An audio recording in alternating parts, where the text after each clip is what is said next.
por la invitación, José Antonio. Realmente para mí es un placer estar acá. Yo trabajo en la Universidad de la Frontera y la verdad que no soy apicultora, pero sí me interesa mucho el tema de los polinizadores y de la polinización.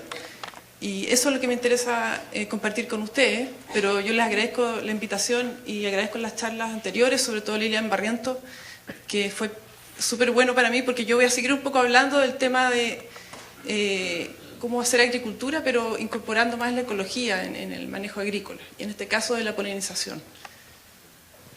Que eso es lo que nos ha hecho mucha falta. Yo soy ingeniero agrónomo de formación y también en mi formación no tuve nada de esto.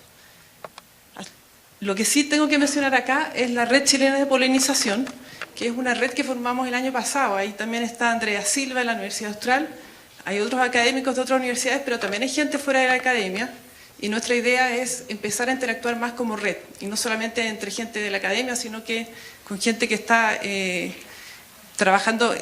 Hay algunos apicultores, pero también hay gente preocupada de la conservación de los polinizadores, de todo el tema de los pesticidas y todos esos problemas.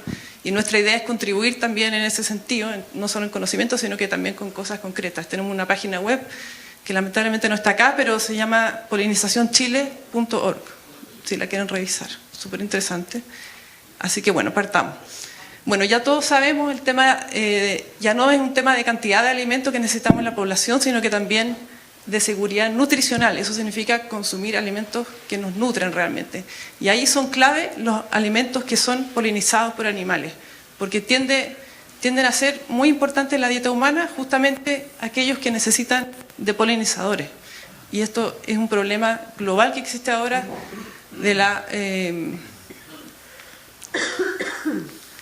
polinización de estos cultivos. Estos cultivos cada vez están en más extensión y requieren de más polinizadores, y al mismo tiempo tenemos menos polinizadores. Bueno, pero la dependencia de los polinizadores no es igual para todos los cultivos. Y voy a estar acá en la esquina de la alfombra. Hay cultivos que requieren mucho más las visitas florales por parte de polinizadores que otros. Por ejemplo, el melón, zapallo, su rendimiento disminuye en un 90-100% si no hay polinización por insectos u otros animales también. Hay otros que dependen menos en sus rendimientos, hay la manzana, la pera, y otros dependen menos, y hay ya como el trigo, la quinoa, que no necesitan polinización entomófila, sino que son polinizados por viento y otros mecanismos, ¿ya? Y esto ya se sabe, ya existen estas estimaciones con trabajos que han hecho estas revisiones. Y bueno, como ya les comenté, tenemos problemas porque la superficie de cultivo que necesitan estos polinizadores aumenta cada vez más rápido, o sea, más rápido que los cultivos que no la necesitan. El área cultivada de estos cultivos también crece más rápido que los stocks de abejas melíferas, que son el típico manejo que se usa para polinizar estos cultivos, ¿cierto? Y además tenemos este problema global de conservación de polinizadores silvestres, que son los no manejados. En donde se han hecho estudios se ha visto que hay declinación de sus poblaciones. Acá no tenemos estudios todavía, pero ya tendremos. Y esto solamente para aclarar qué realmente es la polinización. Y lo que necesitamos que ocurra en muchas flores es que un visitante floral de alguna forma movilice el polen que está en esta antera acá a otra flor, o dentro de la misma flor también puede ser, al estigma. Y ese polen, cuando llega ahí es polinizada la flor. Pero ahí ocurren procesos hormonales, y lo que necesitamos es que ese polen estimule el crecimiento del tubo polínico, y esa flor en su óvulo tiene... esos óvulos son fecundados cuando el tubo polínico llega ahí. Cuando ese óvulo es fecundado, tenemos el desarrollo de una semilla, y eso conlleva el desarrollo del fruto. Pero un óvulo, en realidad acá son varios óvulos por flor. Entonces hay muchos frutos que requieren muchos tubos polínicos para que todos los óvulos sean fecundados allá adentro. Y cuando no tenemos suficiente visitas florales y suficiente polen llegando ahí para crecer, para que generen estos tubos polínicos, hay problemas de polinización en varios aspectos. Por ejemplo, el porcentaje de flores que se convierten en frutos disminuye, que es la cuaja.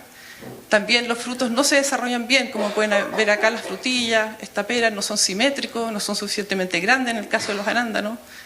La fruta madura más temprano, cuando es bien polinizada, o sea, el tiempo de maduración también está relacionado, la post cosecha del fruto también está relacionada porque es un fruto de mejor calidad, por lo tanto tiene mejor duración en el tiempo, una vez que es cosechado. Entonces, bueno, y lo que me interesaba a mí contribuir simplemente cómo esto debiera hacerse desde el punto de vista del agricultor. La polinización típicamente, cuando se maneja colocando las colmenas de abeja melífera, ¿cierto?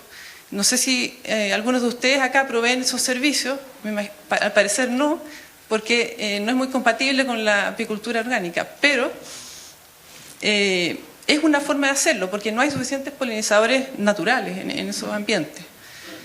Pero han aparecido muchos polinizadores que también son manejados, alternativos, como por ejemplo Bombus terrestris, que es un abejorro europeo que fue introducido y sigue siendo introducido desde el año 97, autorizado por el SAC, como un producto comercial. Acá desarrollan, en base a los que entran, a veces entran reinas que desarrollan colmenas, a veces entran las colmenas listas, pero el punto es que son abejorros que son introducidos año a año, y estamos hablando de miles de individuos que entran año a año a Chile para ser utilizados en los campos como polinizadores. Y esos después quedan ahí, porque no hay una obligación de parte del agricultor de destruir las colmenas después de utilizarlas, no hay registro de dónde las colocan, pero bueno, el daño ya está, porque en realidad este abejorro, ustedes me imagino que ya lo han visto, está en todos lados, prácticamente en todo Chile, incluso en Punta Arenas, en Arica, y ahora ya traspasó a Argentina, y los argentinos también están preocupados por eso. Entonces ahí tenemos que tener mucha precaución, o sea, bueno, pero esa es otra historia aparte, solamente que no podía dejar de mencionarlo.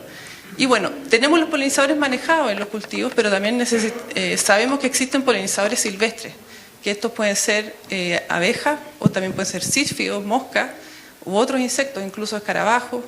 Hay muchas especies distintas que pueden polinizar cultivos. Pero cuando hablamos de polinizadores silvestres no manejados, no podemos dejar de hablar del manejo del hábitat, de los campos. O sea, en los cultivos no solamente hay que preocuparse del cultivo, sino que hay que preocuparse del ecosistema que está ahí. Y eso incluye los lugares donde pueden estar ubicados los insectos benéficos para el cultivo, que en este caso son los polinizadores. Pero, como todo es complejo en ecología, cuando hablamos del manejo de hábitat también hay que considerar en qué paisaje está inserto el cultivo. Entonces tenemos que primero estudiar cuál es el entorno en el cual está el cultivo. Si es que es un entorno con árboles de especies exóticas, por ejemplo, es difícil que lleguen polinizadores al cultivo, polinizadores no manejados. Entonces hay que ver cómo se podría suplementar y restaurar hábitat o crear hábitat para que puedan llegar estos insectos. ¿Ya? Eso es todo un área que se está desarrollando ya hace un rato. Y también están las prácticas culturales y los pesticidas como elementos clave en el manejo de la polinización de los cultivos, porque ustedes ya lo saben muy bien, los pesticidas, por un lado, claro, los agricultores buscan controlar las plagas, pero al mismo tiempo están eliminando todos los insectos que son buenos para el cultivo, que son muchos. No solamente son los polinizadores, sino que también los insectos que controlan plagas, que pueden ser predadores de plagas, parasitoides. Entonces, eso es todo un área que ojalá no usaran pesticidas, y si hacemos agroecología en el buen sentido y funciona, eso no debiera ser necesario porque uno maneja el equilibrio del ecosistema.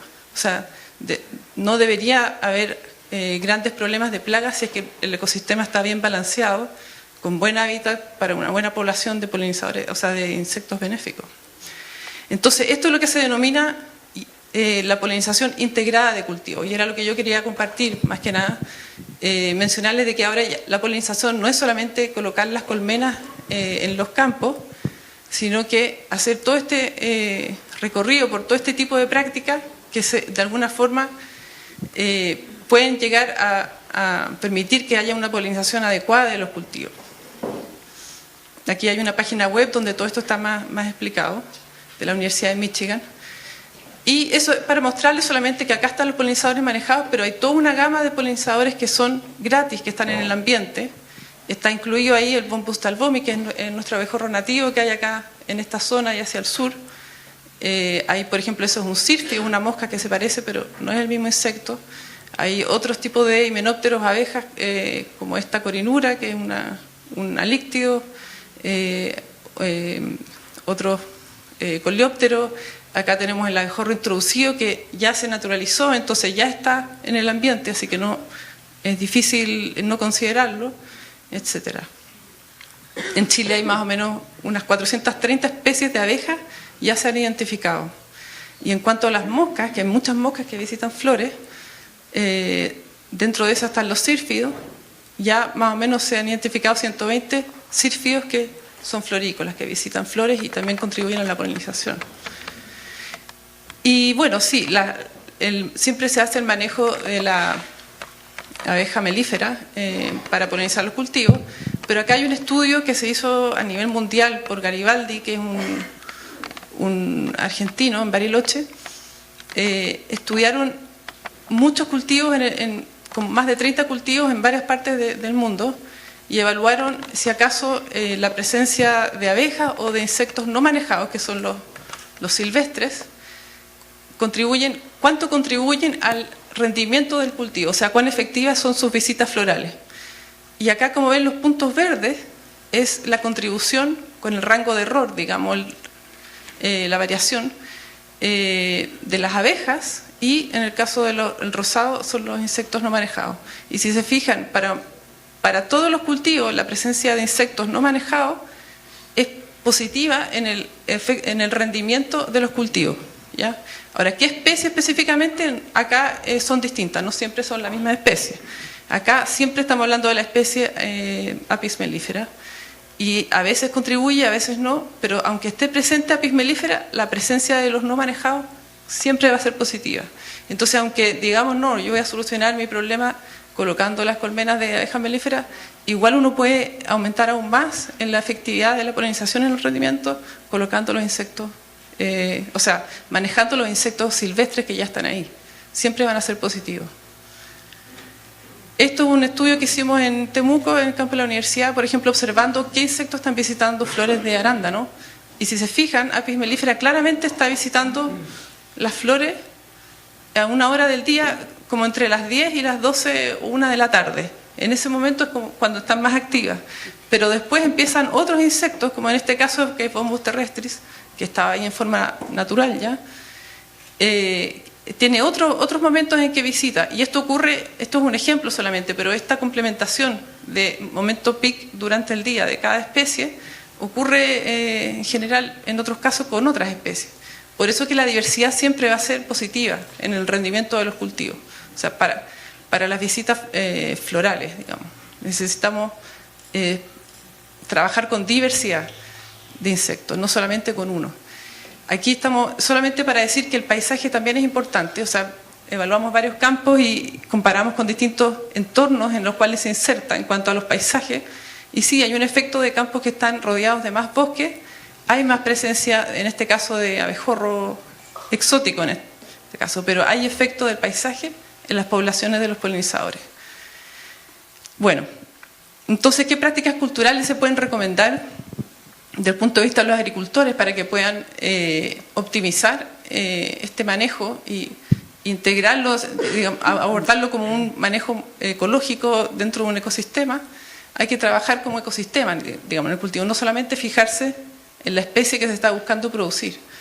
Y hay que dejar, bueno, crecer hierbas con flores en lo posible. Si se pudiera elegir qué flores utilizar, idealmente serían las que mencionaba ahí el expositor anterior, que habló de, por ejemplo, el romero, el tomillo, la menta. Probablemente que esas tienen buenos efectos también en la salud de estos insectos, pero las especies nativas también generalmente son muy importantes.